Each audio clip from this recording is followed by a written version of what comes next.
El segundo caso,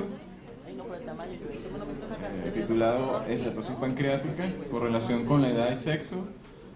Los autores son el doctor Pedro Civira, el doctor Leonardo Sosa, el doctor Celso González, la doctora Erika Rodríguez, representando al Centro de Investigaciones Tecnológicas Endoscópicas CITE, aquí en Caracas.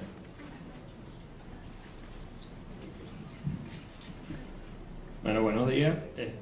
Yo voy a hablar sobre un tema que es relativamente nuevo en la Sociedad de Gastroenterología. Hace más o menos 4 años estamos hablando sobre este tema, porque es una línea de investigación que nosotros abrimos en CITE.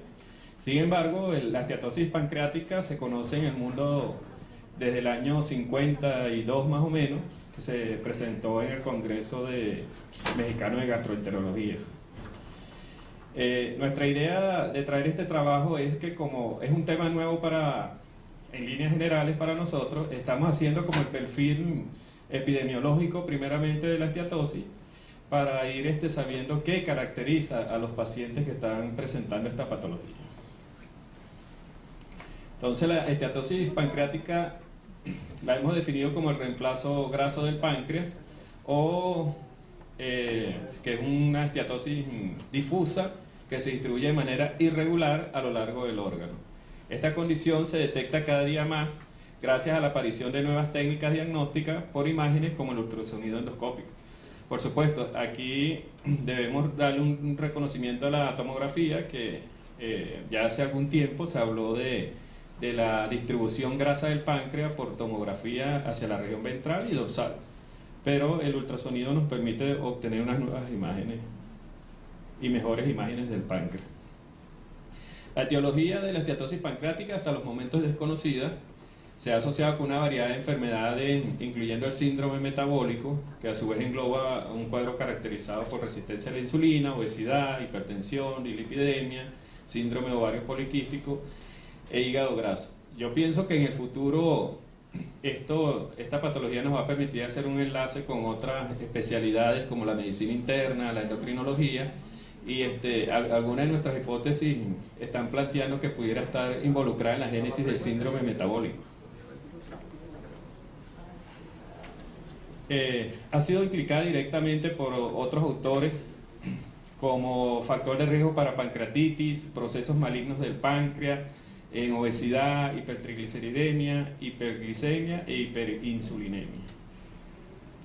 El doctor Sosa, en el año 2007, publicó un trabajo donde él presentaba una propuesta de la clasificación de la esteatosis pancreática por ultrasonido endoscópico de acuerdo a la forma de presentación, ¿no? Entonces lo clasificó en dos formas, en dos renglones principalmente: el patrón difuso y un patrón heterogéneo.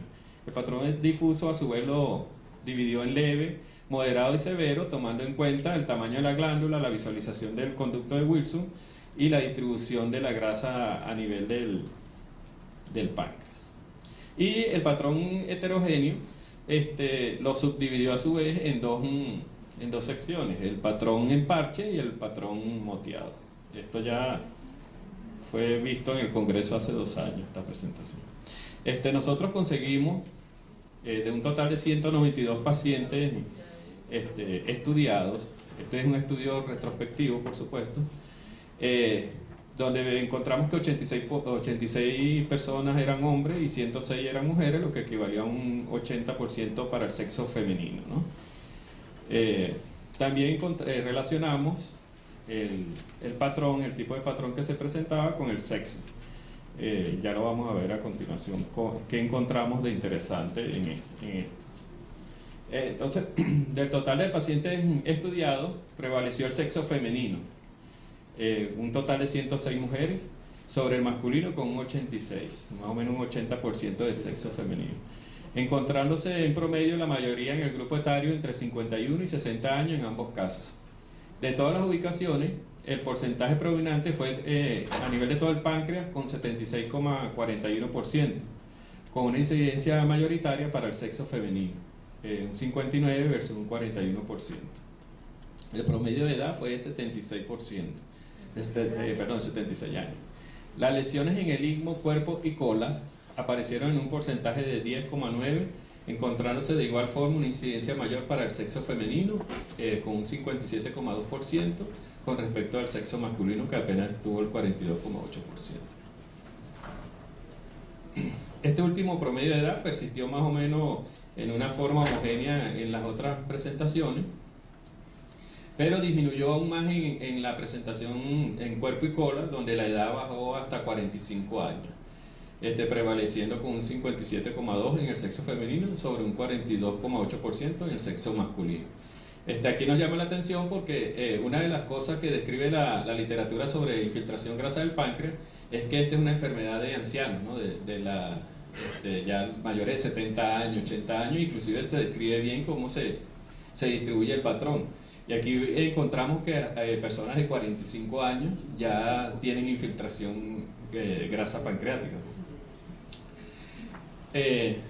La prevalencia del sexo femenino se hizo más palpable aún en las lesiones que se encontraban solamente en el proceso uncinado, donde un 80% eran del sexo femenino, y la edad aún bajó más a 47,7% años. En cuanto a las lesiones ubicadas en la cabeza y proceso uncinado, el promedio de edad fue de 56 años y la distribución por sexo quedó entre 50 y 50. Los promedios más bajos fue ubicado solamente en la cabeza, 0,5, y solo en cuerpo 0,5, y en estos casos la prevalencia fue 100% para el sexo femenino. En cuanto a la relación del tipo de lesión, el sexo y la edad, encontramos que en cuanto al patrón difuso, del total, que era una muestra de 90 personas, el 75% eran del sexo femenino con un promedio de edad de 53 años, y el patrón heterogéneo era más palpable en el sexo masculino, con un 58,5% y una edad promedio de 50,2 años. El patrón difuso tuvo su mayor incidencia en leve, con un 40%, prevaleciendo el sexo masculino con un promedio de edad de 49,5 años, y el patrón difuso moderado con 31,3%. También tuvo mayor prevalencia el sexo masculino con 77,2%. Y el patrón difuso severo tuvo mayor prevalencia del sexo femenino con 64,7%, y también cambia el promedio de edad, que aumenta a 63 años. Por lo que se puede inferir que el sexo femenino es el que, a medida que aumenta el grupo etario, aumenta la severidad, la severidad y la patología, lo cual lo podríamos relacionar con el hecho de que en este estudio el promedio de edad de mujeres era bastante bajo. O sea, había mujeres hasta de 40, 41 años y una de 31 años.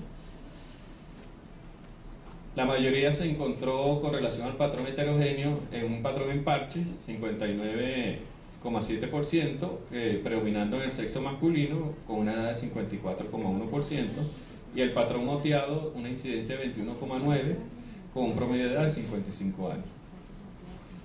Entonces, ¿qué conclusiones hacemos nosotros acá de esto? Que también es un estudio preliminar porque, como les digo, es una línea de investigación nueva, y nuestra finalidad es empezar a conocer la historia natural de la enfermedad y clasificar qué grupo etario, quién es el que tiene el riesgo, a quién le tenemos que indicar un ultrasonido endoscópico para estudiar la esteatosis pancreática, las implicaciones que tiene. Ya nosotros con hemos presentado 3 trabajos donde hemos relacionado distintas variantes, y acá ya estamos relacionando esa distribución de acuerdo a la edad y el sexo. Entonces debemos estar atentos, según estos hallazgos, a indicar el estudio precoz en sintomatología pancreática, sobre todo a mujeres jóvenes, porque ya vimos que es más frecuente en las mujeres y en mujeres jóvenes. Como un dato casual, encontramos que no era algo que estamos estudiando, pero encontramos que la mayoría de estas mujeres eran amas de casa, y la siguiente serie le seguían los trabajadores del sector salud y la educación. O sea, por supuesto, esto es un hallazgo anecdótico que cabría estudiar en el futuro si existe alguna relación entre la ocupación y el sexo y el patrón que tiene el paciente con esteatosis pancreática. Y en los hombres encontramos que un porcentaje pequeño eran comerciantes y la mayoría estaban distribuidos en otras ocupaciones. Ahí no había, por supuesto, una predominancia. En cuanto a la ubicación solo en cola o en el istmo, no se encontraron casos en este estudio. O sea, en forma aislada que haya una infiltración grasa de cola o del ixo. Entonces, bueno, nuestra conclusión es que este es un estudio que sigue en el tiempo. Ya tenemos un acercamiento en lo que se refiere al grupo etario, al sexo, y en el futuro, bueno, seguiremos esta línea de investigación y los invitamos a que en sus centros individuales tomen en cuenta esta nueva patología o esta patología que estamos retomando para saber qué implicaciones futuras vamos a encontrar a esta nueva clasificación de la infiltración grasa del páncreas. Bueno, muchas gracias.